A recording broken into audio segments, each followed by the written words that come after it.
Здраво на сите! Ова се мои рецепти и денес ќе правиме телешки бифтек со рузмарин. Правењето бифтек не е толку едноставно колку што можете да помислите. Има неколку совети и техники кои можете да ги следите за да го извлечете максимумот од ова вкусно парче месо. Денес користиме телешко месо, но овој рецепт можете да го пробате и со пилешко или говецко месо. Да започнеме со состојките. Ќе ви треба 2 телешки бифтека, 3 или 4 гранчиња рузмарин, сол и бибер и маслиново масло.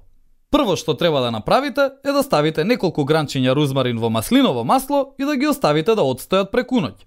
Сакаме маслото да го поприми вкусот на рузмаринот.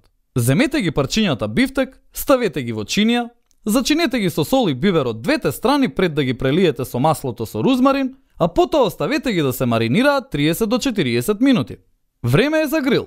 Загрејте грил тавата на силен оган. Проверете го огнот и уверете се дека топлината е доволно силна. Бидете трпеливи. Внимателно ставете ги парчињата бифтек едно до друго во тавата. Почекајте на парчињата бифтек да се појават линии од грил тавата и свртете ги од другата страна по 60 до 70 секунди. Свртете ги уште еднаш, но во друг правец, за да добиете вкрстени линии на парчињата бифтек. Гответе го бифтекот колку што сметате дека е доволно, зависно од вашиот вкус. Извадете го месото и оставете го да отстои кратко време. Оставете го месото да се опушти пред да почнете да го сечете. Време е за сервирање. Засечете ги парчињата месо и сервирајте ги. Овде бифтекот го комбинираме со креместо пире од компири и млад праз. Маслото со рузмарин и црвеното месо се добитна комбинација.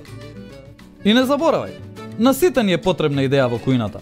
Затоа биди вистински пријатели, сподели!